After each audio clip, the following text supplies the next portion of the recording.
स्वागत है आपका अथर्व क्लासेस पर। आज की राजस्थान महिला सुपरवाइजर भर्ती की क्लास में हम 15वां प्रैक्टिस सेट पढ़ेंगे। तो आइए शुरू करते हैं आज का प्रैक्टिस सेट। इससे पहले अगर आपने चैनल सब्सक्राइब नहीं किया है तो चैनल को सब्सक्राइब जरूर करें और साथ में सभी प्रश्नों के आंसर कमेंट बॉक्स में जरूर दीजिएगा, क्योंकि हर एक प्रश्न आपके एग्जाम की दृष्टि से काफी महत्वपूर्ण है। तो आज का हमारा पहला प्रश्न है, वयस्कों में मलेशिया नामक रोग किसकी कमी से होता है? तो ऑप्शन है विटामिन के, विटामिन डी, विटामिन सी या विटामिन ई। ऑस्टियोमलेशिया नामक रोग जिसमें क्या होता है, वयस्कों की हड्डियां नरम होने लगती हैं, और यह किस विटामिन के कारण होता है? विटामिन डी के कारण होता है। तो इसका राइट आंसर क्या होगा? Option number B. Next question है, निम्न में से कौन सा विटामिन डीएनए संश्लेषण में सहायक होता है? तो ऑप्शन है विटामिन बी12 और folic acid, vitamin A, vitamin D या विटामिन ई। तो डीएनए संश्लेषण में सहायक विटामिन बी12 और फोलिक एसिड है। तो इसका राइट आंसर होगा ऑप्शन नंबर ए, विटामिन बी12 और फोलिक एसिड।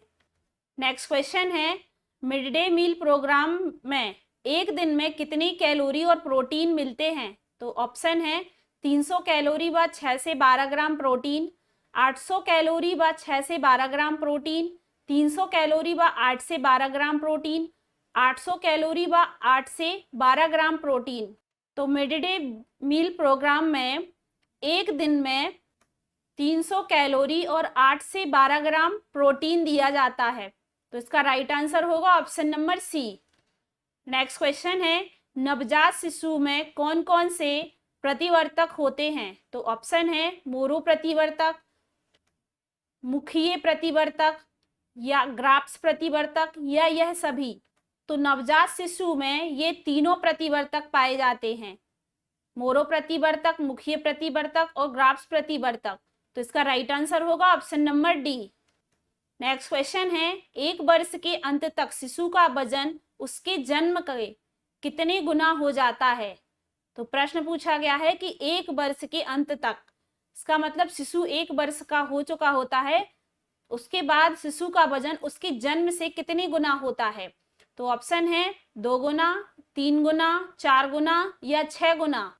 तो उसके जन्म से 3 गुना हो जाता है। तो इसका राइट आंसर क्या होगा? Option number B. Next question है, टीकाकरण रोकथाम के किस स्तर में आता है? तो ऑप्शन है प्राथमिक, द्वितीयक, चतुर्थ या इनमें से कोई नहीं। तो टीकाकरण रोकथाम के प्रथम स्तर, प्राथमिक स्तर में आता है। तो इसका राइट आंसर होगा ऑप्शन नंबर ए, प्राथमिक। नेक्स्ट क्वेश्चन है, विश्व भूख से मुक्त अभियान किस संगठन के द्वारा संगठित किया गया? तो ऑप्शन है यूनिसेफ, FAO, यूसेड या दी कोलंबो प्लान। तो विश्व भूख से मुक्त अभियान किस संगठन के द्वारा संगठित है? FAO। FAO का फुल फॉर्म क्या होता है? Food and agriculture organization. तो इसी संगठन के द्वारा संगठित है। तो इसका राइट आंसर है ऑप्शन नंबर बी, FAO, जिसे कि हिंदी में खाद्य एवं कृषि संगठन कहा जाता है। और इसी के साथ याद रखिए, प्रश्न पूछा जाए कि फूड एंड एग्रीकल्चर ऑर्गेनाइजेशन की स्थापना कब हुई थी? तो उसकी स्थापना 1945 में, 1945 में हुई थी। और इसी के साथ याद रखिए कि इसका मुख्यालय रोम में है। तो इसकी स्थापना 1945 में और इसका मुख्यालय रोम में है। नेक्स्ट क्वेश्चन है, यूसेड के अंतर्गत भारत को सहायता किस वर्ष से मिलना प्रारंभ हुई थी?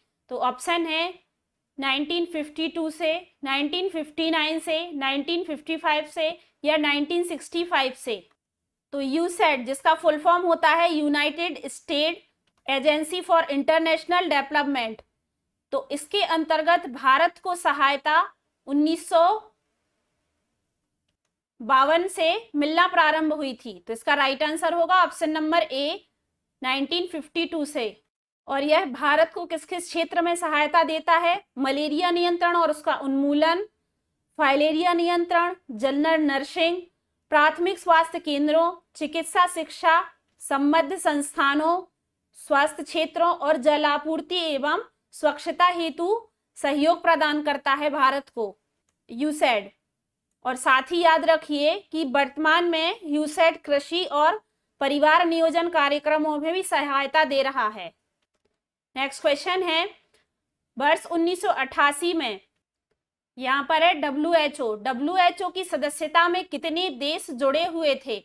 तो ऑप्शन है 56, 122, 188 या 166। तो 1988 वर्ष 1988 का पूछा गया है कि WHO की सदस्यता में कितने देश जुड़े हुए थे? तो 1988 में WHO की सदस्यता में 166 देश जुड़े हुए थे। तो इसका राइट आंसर होगा ऑप्शन नंबर डी, 166 देश। साथ ही याद रखिए WHO जिसका फुल फॉर्म होता है वर्ल्ड हेल्थ ऑर्गेनाइजेशन, विश्व स्वास्थ्य संगठन, जिसकी स्थापना कब हुई थी? 7 अप्रैल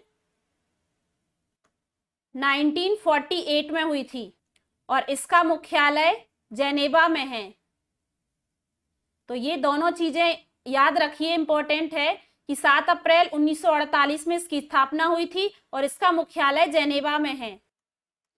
नेक्स्ट क्वेश्चन है, बड़ी माता का संक्रमण काल होता है? तो ऑप्शन है चकत्तों के उद्भव होने के 2 दिन बाद तक, चकत्तों के उद्भव होने के 8 दिन बाद तक, चकत्तों के उद्भव होने तक या उपरोक्त में से कोई नहीं। तो बड़ी माता का संक्रमण काल लगभग अगर कहा जाए तो 1 हफ्ते, चकत्तों के उद्भव होने के 8 दिन बाद तक होता है। तो इसका राइट आंसर होगा ऑप्शन नंबर बी, चकत्तों के उद्भव होने के 8 दिन बाद तक। नेक्स्ट क्वेश्चन है, समेकित ग्रामीण विकास कार्यक्रम का मुख्य लक्ष्य क्या है? तो ऑप्शन है छोटे एवं सीमांत कृषकों को आर्थिक सहायता प्रदान करना, ग्रामीण क्षेत्रों में चयनित परिवारों को गरीबी की रेखा के पार करने में समर्थ बनाना, कृषि श्रमिकों को आर्थिक सहायता प्रदान करना, ग्रामीण क्षेत्रों की अर्थव्यवस्था का विकास करना। तो समेकित ग्रामीण विकास कार्यक्रम, जिसे कि हम IRDP के नाम से भी जानते हैं, तो इसका प्रमुख लक्ष्य ग्रामीण क्षेत्रों में चयनित परिवारों को गरीबी रेखा के पार करने में समर्थ बनाना है। तो इसका राइट आंसर होगा option number B. Next question है, घरेलू हिंसा से स्त्री का संरक्षण अधिनियम 2005 में कुल कितने अध्याय और धाराएं हैं? तो ऑप्शन है 5 अध्याय और 37 धाराएं, 6 अध्याय और 38 धाराएं, 7 अध्याय और 40 धाराएं, 4 अध्याय और 35 धाराएं। तो घरेलू हिंसा से स्त्री का संरक्षण अधिनियम 2005 में कुल 5 अध्याय और 37 धाराएं हैं। तो इसका राइट आंसर होगा ऑप्शन नंबर ए। इसी के साथ याद रखिए, प्रश्न पूछा जाए कि घरेलू हिंसा से स्त्री का संरक्षण अधिनियम 2005 कब लागू हुआ? तो यह है 26 अक्टूबर 2006 को लागू हुआ। तो याद रखिए 26 अक्टूबर 2006 को लागू हुआ और इसमें कुल 5 अध्याय और 37 धाराएं हैं। नेक्स्ट क्वेश्चन है, फ्राइड ने विकसित किया? तो ऑप्शन है सीखने का नियम, गुरुत्वाकर्षण का नियम, भूल एवं प्रयास का नियम, मनोविश्लेषणवाद का नियम। तो फ्राइड ने मनोविश्लेषणवाद का नियम विकसित किया। तो इसका राइट आंसर क्या होगा? Option number D. Next question है, प्याजे की औपचारिक संक्रियात्मक अवस्था बालक की किस आयु अवधि तक मानी जाती है? तो ऑप्शन है 0 से 2 वर्ष, 2 से 7 वर्ष, 7 से 11 वर्ष या 11 से 15 वर्ष। तो जीन पियाजे की जो संज्ञानात्मक विकास के सिद्धांत की 4 अवस्थाएं हैं, उसमें जो सबसे पहली अवस्था है संवेदी प्रेरक अवस्था, वह है 0 से 2 वर्ष। दूसरी है पूर्व संक्रियात्मक अवस्था, वह है 2 से 7 वर्ष। तीसरी है मूर्त संक्रियात्मक अवस्था, वह है 7 से 11 वर्ष। और जो चौथी अवस्था है औपचारिक संक्रियात्मक अवस्था, वह 11 से 15 वर्ष तक है। तो प्रश्न में यही पूछा गया है कि बालक की औपचारिक संक्रियात्मक अवस्था बालक की 11 से 15 वर्ष तक की आयु अवधि तक मानी गई है। तो इसका राइट आंसर क्या होगा? Option number D. Next question है, बच्चे दुनिया के बारे में अपनी समझ का सृजन करते हैं, इसका श्रेय किसको जाता है? तो ऑप्शन है पियाजे को, पावलोव को, कोहलबर्ग को या स्किनर को। तो बच्चे दुनिया के बारे में अपनी समझ का सृजन करते हैं, इसका श्रेय किसको जाता है? जीन पियाजे को। तो इसका राइट आंसर क्या होगा? ऑप्शन नंबर ए। नेक्स्ट क्वेश्चन है, शिक्षा मनोविज्ञान की दृष्टि से निम्न में से कौन सा कथन सत्य है? तो ऑप्शन है बच्चे अपने ज्ञान का सृजन स्वयं करते हैं, विद्यालय में आने से पहले बच्चों को कोई पूर्व ज्ञान नहीं होता है, अधिगम प्रक्रिया में बच्चों को कष्ट होता है, बच्चे यथावत वही सीखते हैं जो उन्हें पढ़ाया जाता है। तो यहाँ पर पूछा गया है कि शिक्षा मनोविज्ञान की दृष्टि से निम्न में से कौन सा कथन सत्य है? तो अगर हम ऑप्शन नंबर ए देखें, बच्चे अपने ज्ञान का स्वयं सृजन करते हैं, तो यही इसका राइट आंसर होगा, ऑप्शन नंबर ए। नेक्स्ट क्वेश्चन है, किसी बालक के भाषाई विकास में प्राक भाषा की पहली अवस्था है? तो ऑप्शन है दूसरों की भाषा समझना, प्रथम शब्द बोलना, रुदन या शब्दोच्चारण।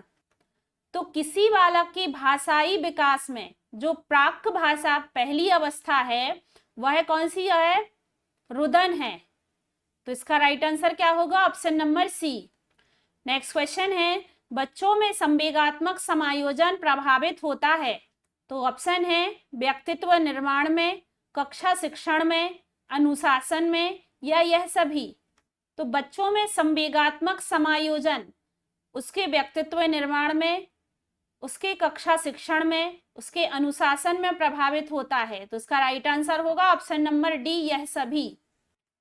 नेक्स्ट क्वेश्चन है, पिछड़ा बालक वह है जो अध्ययन के मध्य काल में अपना कक्षा कार्य जो अपनी आयु के अनुसार एक कक्षा नीचे का है करने में असमर्थ रहता है, उक्त कथन है। तो यह कथन किसका है? ऑप्शन है बर्ट का, वुडवर्थ का, टर्मन का या ट्रो का। तो इसमें कहा गया है कि पिछड़ा बालक वह है जो अध्ययन के मध्यकाल अपना कक्षा कार्य अपनी आयु के अनुसार एक कक्षा नीचे का है करने में असमर्थ रहता है। तो यह कथन किसका है? बर्ट का है। तो इसका राइट आंसर होगा ऑप्शन नंबर ए, बर्ट। नेक्स्ट क्वेश्चन है, राष्ट्रीय एड्स नियंत्रण कार्यक्रम का घटक है? तो ऑप्शन है रक्त सुरक्षा कार्यक्रम, लक्ष्मीकृत दखल, गैर सरकारी संगठन सहयोग या उपरोक्त सभी। तो राष्ट्रीय एड्स नियंत्रण कार्यक्रम के ये सभी घटक हैं जिसमें रक्त सुरक्षा कार्यक्रम, लक्ष्मीकृत दखल, गैर सरकारी संगठन सहयोग। तो इसका राइट आंसर होगा ऑप्शन नंबर डी, उपरोक्त सभी। नेक्स्ट क्वेश्चन है, निम्नलिखित में से किसी शारीरिक विकलांगता के अंतर्गत नहीं रखा जा सकता है? किसी शारीरिक विकलांगता के अंतर्गत नहीं रखा जा सकता है? तो ऑप्शन है बधिर, बहरे, अनाथ या अपंग। तो बधिर, बहरे और अपंग बालक, ये तीनों प्रकार के बालक शारीरिक विकलांगता के अंतर्गत आते हैं। अनाथ बच्चे शारीरिक विकलांगता के अंतर्गत नहीं आते। तो इसका राइट आंसर होगा option number C. Next question है, पुस्तक कौन सा शब्द है? तो ऑप्शन है तद्भव, तत्सम, देशज या विदेशज। तो पुस्तक तत्सम भाषा का शब्द है, इसीलिए इसका राइट आंसर होगा ऑप्शन नंबर बी, तत्सम। क्योंकि पुस्तक जो शब्द है वह मूल रूप से संस्कृत भाषा का शब्द है जो कि हिंदी भाषा में ज्यों का त्यों लिया गया है। नेक्स्ट क्वेश्चन है, फूल कौन सी संज्ञा है? तो ऑप्शन है समूहवाचक, जातिवाचक, व्यक्तिवाचक या भाववाचक।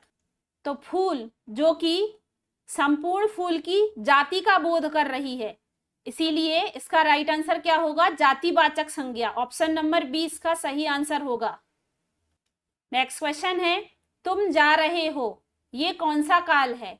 वर्तमान काल, भूतकाल, भविष्यकाल या इनमें से कोई नहीं। तो तुम जा रहे हो, वर्तमान की बात हो रही है, इसीलिए कौन सा काल है? वर्तमान काल। ऑप्शन नंबर ए इसका सही जवाब है। नेक्स्ट क्वेश्चन है, नवयुवक कौन सा समास है? ऑप्शन है कर्मधारय, बहुव्रीहि, द्वंद्व या द्विगु। अगर हम इसका सामासिक विग्रह करेंगे तो इसका सामासिक विग्रह होगा नव है जो युवक, अर्थात कौन सा समास है ये? कर्मधारय समास। तो इसका राइट आंसर क्या होगा? ऑप्शन नंबर ए, कर्मधारय समास। नेक्स्ट क्वेश्चन है, मैं आज नहीं पढ़ूंगा, कौन सा वाक्य है? तो ऑप्शन है निषेधवाचक वाक्य, विधिवाचक वाक्य, आज्ञावाचक वाक्य या संकेतवाचक वाक्य। यहाँ पर क्या है, कार्य ना होने की बात हो रही है, इसीलिए जहां पर कार्य ना होने का बोध होता है वहां पर कौन सा वाक्य होता है? निषेधवाचक वाक्य होता है। तो इसका राइट आंसर क्या होगा? ऑप्शन नंबर ए, निषेधवाचक वाक्य। नेक्स्ट क्वेश्चन है, निम्नलिखित में से इच्छा का पर्यायवाची शब्द नहीं है। तो ऑप्शन है लिप्सा, कामना, यातना, स्पृहा। तो प्रश्न में कहा गया है कि इच्छा का पर्यायवाची नहीं है। तो अगर हम देखें तो लिप्सा इच्छा का पर्यायवाची है, कामना इच्छा का पर्यायवाची है, यातना इच्छा का पर्यायवाची नहीं है। तो इसका राइट आंसर क्या होगा? ऑप्शन नंबर सी, यातना। और इच्छा की पर्यायवाची क्या होते हैं? अभिप्राय, वांछा, ईप्सा, मनोरथ, लिप्सा, आकांक्षा, चाह, अभिलाषा। तो इस प्रकार के सभी शब्द इच्छा के पर्यायवाची है। नेक्स्ट क्वेश्चन है, पेड़ से फल गिरना इस वाक्य में किस कारक की विभक्ति है? तो ऑप्शन है संबंध, अपादान, संप्रदान या अधिकरण। तो यहां पर पूछा गया है पेड़ से फल गिरना इस वाक्य में किस कारक की विभक्ति है? तो यहां पर पेड़ से फल गिरा है, तो इसका मतलब इसमें कौन सा है? अपादान कारक है। तो इसका राइट आंसर क्या होगा? Option number B. Next question है, महेंद्र का संधि विच्छेद क्या है? तो ऑप्शन है महोधन इंद्र, महेधन इंद्र, महाधन इंद्र या इनमें से कोई नहीं। तो महेंद्र इसका संधि विच्छेद क्या होगा? महाधन इंद्र। और इसमें कौन सी संधि है? गुण स्वर संधि है। तो इसका राइट आंसर क्या होगा? ऑप्शन नंबर सी, महाधन इंद्र, महेंद्र। नेक्स्ट क्वेश्चन दिया है, गाल बजाना मुहावरे का अर्थ है पिटाई करना, गाली देना, डीक हाँकना या क्रोधित होना। तो गाल बजाना मुहावरे का सही अर्थ होगा डींग हाँकना। तो इसका सही जवाब होगा option number C. Next question है, दयानंद में प्रयुक्त संधि का नाम है। तो ऑप्शन है गुण संधि, व्यंजन संधि, दीर्घ संधि या इनमें से कोई नहीं। दयानंद अगर हम इसका संधि विच्छेद करेंगे तो इसका संधि विच्छेद होगा दयाधन आनंद, दयानंद। तो इसमें कौन सी संधि होगी? दीर्घ संधि होगी। तो इसका सही जवाब होगा ऑप्शन नंबर बी, दीर्घ संधि। नेक्स्ट क्वेश्चन है, अगर मगर करने का अर्थ है। ऑप्शन है कपट करना, बहाने बनाना, इधर की बातें उधर करना, व्यर्थ समय गवाना। तो अगर मगर करना इसका मतलब है किसी काम को करने से मना करना या उस काम को करने के बहाने बनाना। तो इसका राइट आंसर क्या होगा? ऑप्शन नंबर बी, बहाने बनाना। नेक्स्ट क्वेश्चन है, एक कक्षा में 80 बच्चों की औसत आयु 15 वर्ष है। इनमें से 15 बच्चों के एक समूह की औसत आयु 16 है तथा कक्षा के दूसरे 25 बच्चों की औसत आयु 14 वर्ष है। कक्षा के शेष बच्चों की आयु कितनी है? तो प्रश्न में देखेंगे, सबसे पहले कहा है कि एक कक्षा में 80 बच्चे हैं और 80 बच्चों की औसत आयु कितनी है? 15 वर्ष है। सबसे पहले तो 80 बच्चों की आयु का योग निकालेंगे तो 80 गुणा 15 करेंगे तो कितना आ जाएगा? 1200 वर्ष। तो 80 बच्चों की आयु का योग निकल आया। अब कहा गया है कि इनमें से 15 बच्चों के एक समूह की औसत आयु 16 है। कितने? 15 बच्चों की औसत आयु कितनी दी है? 16 दी है। तो इसका इंटू करेंगे तो कितना होगा? 240 वर्ष। फिर कहा गया है कक्षा के दूसरे 25 बच्चों की औसत आयु 14 है। 25 बच्चे हैं, उनकी कितनी है? 14 है। तो अब इसका इंटू करेंगे तो ये आ जाएगा 350। तो इस प्रकार कहा गया है कि कक्षा के शेष बच्चों की आयु कितनी होगी? तो यहाँ पर पहले 15 बच्चों की औसत आयु का समूह और फिर 25 बच्चों की औसत आयु का समूह दिया गया है। तो इसका मतलब 40 बच्चों की औसत आयु दी गई है। अब जो शेष 40 बच्चे बचे हैं उनकी औसत आयु का एक योग निकालेंगे। तो जो टोटल आयु निकली है 1200, उसमें से क्या माइनस कर देंगे, इन दोनों को प्लस करके 240 और 350 को प्लस कर देंगे तो ये हो जाएगा 590। तो 1200 में से 590 को माइनस कर देंगे तो आ जाएगा 610।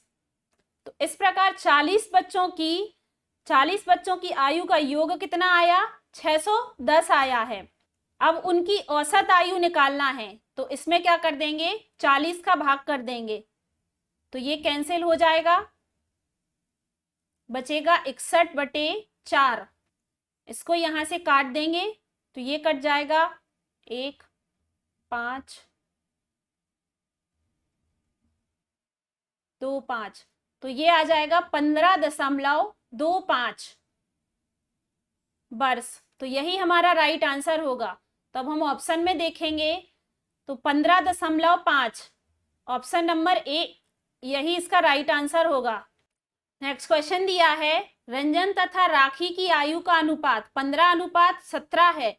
6 वर्ष बाद उनकी आयु का अनुपात 9:10 होगा। 6 वर्ष बाद रंजना की आयु कितनी होगी। यहाँ पर है रंजना तथा राखी की आयु का अनुपात दिया गया है कितना, 15:17।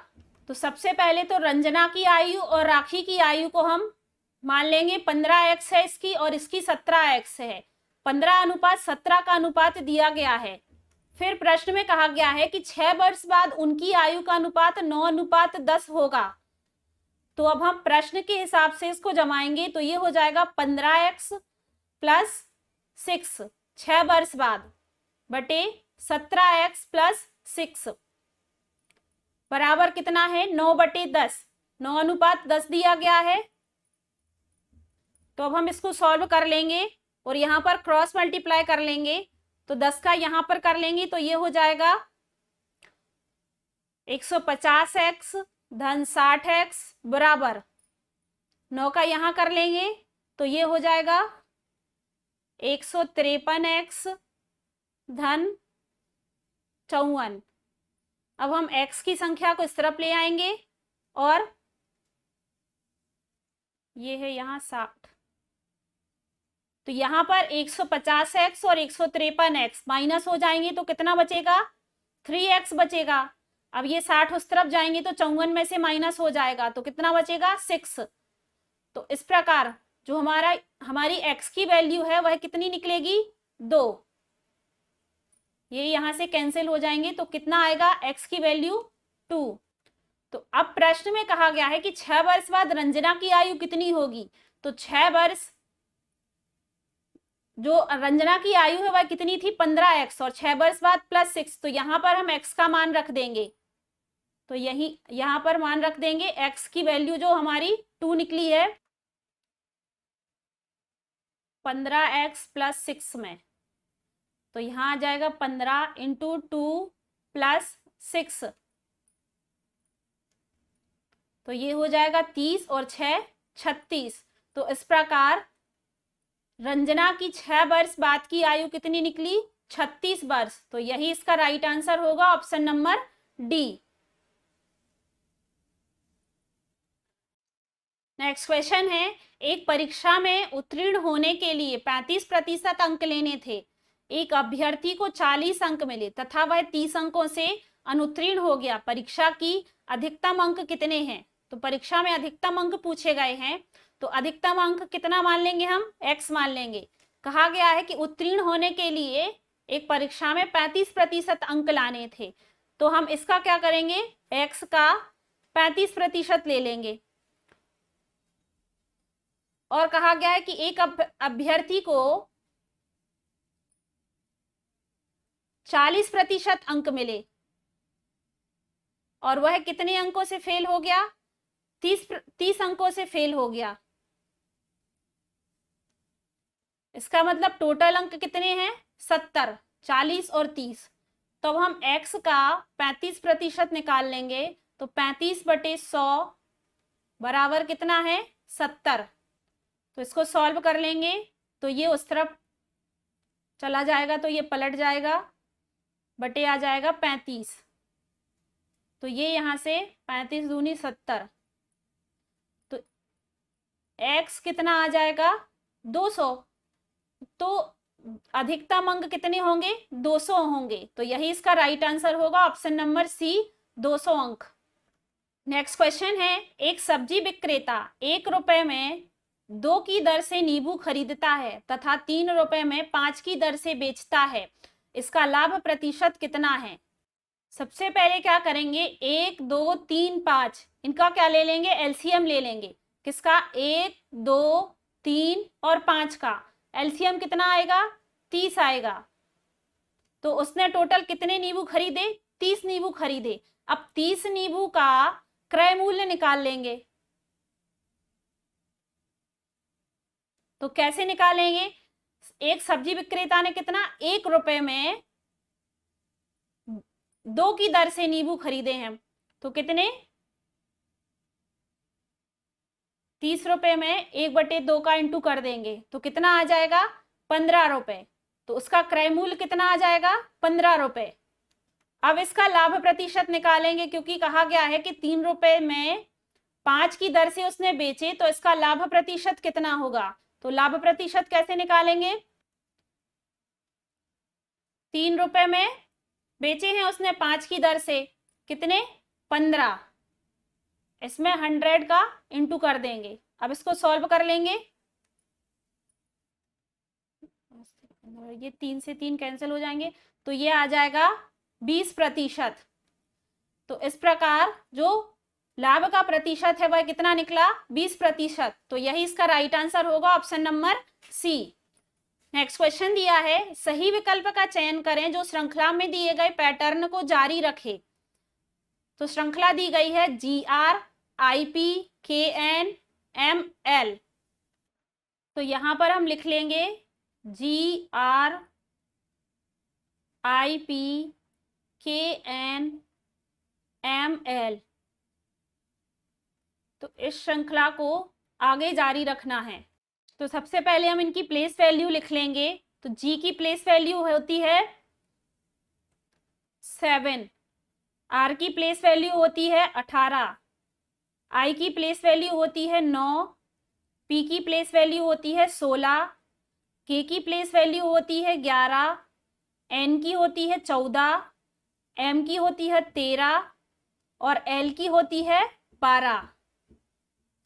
तो यहां पर अगर हम देखेंगे 7 से 9 में कितना हुआ 2 प्लस, 9 से 11 में कितना हुआ +2, 11 से 13 में कितना हुआ +2। अब देखेंगे 18 से 16 क्या हुआ -2, 16 से 14 क्या हुआ -2, 14 से 12 क्या हुआ -2।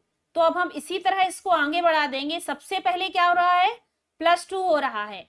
तो अगर हम देखेंगे 15 और फिर देखेंगे यहाँ क्या हो रहा है -2, 18 16 14 12 और यहाँ पर -2 करेंगे तो क्या आएगा 10 आएगा। तो 15 किसकी प्लेस वैल्यू होती है O की और 10 किसकी प्लेस वैल्यू होती है J की।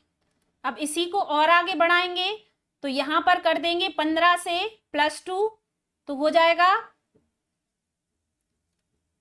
17 और 10 से -2 कर देंगे तो कितना हो जाएगा 8 हो जाएगा। तो 17 किसकी प्लेस वैल्यू होती है Q की और 8 किसकी प्लेस वैल्यू होती है H की। तो इस प्रकार आगे श्रृंखला क्या बनेगी OJQH, OJQH option number C. तो यही इसका राइट आंसर होगा। नेक्स्ट क्वेश्चन दिया है, एक आदमी बिंदु X से चलना प्रारंभ कर दक्षिण दिशा में 3 किलोमीटर चलता है, फिर बाईं ओर मुड़कर 6 किलोमीटर चलता है। बताइए कि प्रारंभिक बिंदु से वह किस दिशा में है। सबसे पहले कहा गया है कि वह बिंदु X से चलना प्रारंभ करता है। X कोई बिंदु है और उससे चलना प्रारंभ करता है किस दिशा में, दक्षिण दिशा में चलना प्रारंभ करता है। दक्षिण दिशा में कितना चलता है, 3 किलोमीटर चलता है। और फिर वह क्या करता है, बाएं मुड़ता है और कितना चलता है, 6 किलोमीटर चलता है। बताइए कि वह प्रारंभिक बिंदु से किस दिशा में है। तो ये इसकी प्रारंभिक बिंदु है और यह यहाँ पर किस दिशा में होगा। सबसे पहले यहाँ पर डायरेक्शन बना लेंगे। तो यहाँ ऊपर होगा उत्तर, यहाँ पर होगा दक्षिण, ये होगा पूरब और ये होगा पश्चिम। सबसे पहले उसने दक्षिण दिशा से चलना प्रारंभ किया था, दक्षिण दिशा की ओर चलना प्रारंभ किया था। तो पूछा गया है कि अब वह प्रारंभिक बिंदु से जहां से उसने चलना शुरू किया था वह किस दिशा में है। तो वह दक्षिण पूरब दिशा में है, इन दोनों दिशा के बीच में है दक्षिण पूरब दिशा। तो यही इसका राइट आंसर होगा, दक्षिण पूरब दिशा। नेक्स्ट क्वेश्चन दिया गया है, किसी कूट भाषा में 1 2 6 9 को ROPE के रूप में कूटबद्ध किया जाता है और 5 6 6 8 9 को एप्पल या APPLE के रूप में कूटबद्ध किया जाता है। तो इस कूट में 5 9 6 1 6 को कैसे लिखा जाएगा। तो यहाँ पर सीधा सीधा देखेंगे कि सबसे पहले इन्होंने 5 को कितना लिखा है। तो यहाँ पर 5 को लिखा है A और कहीं पे 5 नहीं है तो 5 को क्या लिखा है A। फिर है 9, तो 9 को देखेंगे तो यहाँ जो दूसरा है उसमें 9 को लिखा है E और फर्स्ट वाले में भी 9 को E लिखा है। तो हम 9 को क्या लिख लेंगे E। फिर है 6, तो 2 बार 6 है तो 2 बार P है और यहाँ भी 6 तो यहाँ पर भी P है। तो इस प्रकार 6 को क्या लिखा है P। फिर है 1, तो यहाँ पर 1 को क्या लिखा है 1 को R। फिर से 6 है तो 6 को P। तो इस प्रकार AEPRP बनेगा। तो AEPRP ऑप्शन नंबर A इसका राइट आंसर होगा। नेक्स्ट क्वेश्चन दिया है, दी गई श्रृंखला की पूर्ति कीजिए 3 15 63 99 143। तो यहाँ पर जो श्रृंखला खाली है उसको पूरा करना है।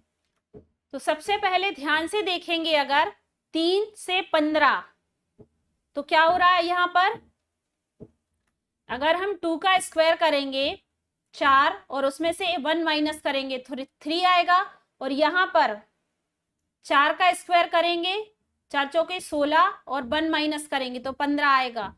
तो हर बार क्या हो रहा है,